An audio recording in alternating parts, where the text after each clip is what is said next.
नमस्ते साथीहरु, म चाहिँ आज लामार्जेको लेटेस्ट मोडेल हैन 3AU यसको चाहिँ डोज क्यालिब्रेसन कसरी गर्ने भनेर चाहिँ हजुरहरुलाई सिकाउन गइराखेको छु हैन। यसको चाहिँ सबै ह्यान्डलिङ चाहिँ यहीँदेखि हुने गर्छ हैन। ग्रुप 1, 2 र 3 तीनटा ग्रुप एड भएको छ यो हैन। यो सबै ह्यान्डलिङ यहीँदेखि हुने गर्छ। यसको डोज क्यालिब्रेसन चाहिँ कसरी हो भनेर म चाहिँ यसरी देखाउँदैछु।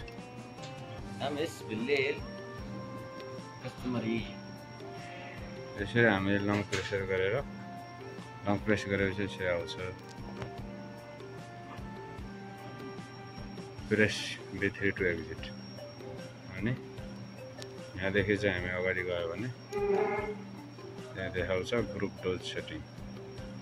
यसरी देखायो भने चाहिँ अगाडि बढेर फेरि यसलाई यसरी ओके गरेर ग्रुप डोज भोल्युम चाहिँ आयो, प्रोग्राम भोल्युम डोज।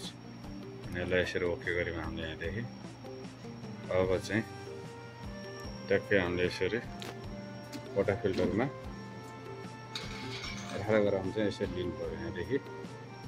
अनि लिएर ट्याक्कै हामीले यसरी लगाएर अहिले चाहिँ मैले त्यतिकै देखाइरहेको छु। यसरी 18 ग्राम लियो, स्केल हाम्रो यहाँनिर राख्यो। यसरी राख्यो। फर इक्जाम्पल हामीले चाहिँ कफी सर्ट लिइसकेका छौँ हैन।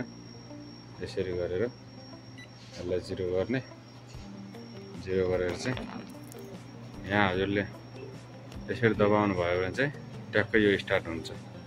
अनि यहाँ जस्तै 18 ग्रामको 1:2 को रेसियोमा 36 ग्राम लिने कि 33-32 अब हजुरको कम्पनीको स्ट्यान्डर्ड कसैको धेरै कसैको थोरै हुन्छ।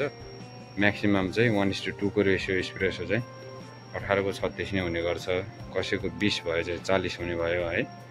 त्यसरी यहाँ यसरी दबाउनु भयो भने यो मेसिनरी हजुरसँग छ भने चाहिँ हैन, यसरी यहाँ दबाउनु भयो भने फेरि सेन्टर टु एक्जिट भनेर अनि यहाँ चाहिँ यसरी हेर्नु पर्यो। यहाँ ठ्याक्कै 40 ग्राममा 40, 36 भने 36 अनि ट्याक्कै चाहिँ त्यो यति आइसक्यो भने 40 चाहियो भने 38 मा बन्द गर्नु पर्यो। 36 चाहियो भने 34-35 मा बन्द गर्यो भने चाहिँ एकदम हजुरको डोज चाहिँ क्यालिब्रेसन यसरी हुन्छ। यो भइसक्यो भने चाहिँ एक्जिट आउनलाई यसरी अनि एक्जिट आउनलाई ब्याक आउनलाई यसरी एक्जिट देखाउनु पर्ने हुन्छ। यसरी ओके गर्यो, फेरि अझै ब्याक आउनलाई यसरी एक्जिट आउनु पर्यो त्यहाँ अनि यसरी रेगुलर आयो। अब बाँकी टाइमिङको कुराहरू यतादेखि एडजस्टिङ हुन्छ। यो फाइन भयो, यो कोरस, यो यसरी कोरस भयो, यता चाहिँ फाइन भयो। यसरी हामीले गर्यो भने चाहिँ समय धेरै आउने भयो, टाइमिङ अफ, यो चाहिँ टाइमिङ डाउन, छिटो झर्ने भयो। यस्तो चाहिँ छ। यदि अरू केही भिडियो चाहिन्छ भने चाहिँ कमेन्ट गर्नु होला, म चाहिँ फेरि पनि भिडियो बनाउँदै गर्नेछु। Thank you so much.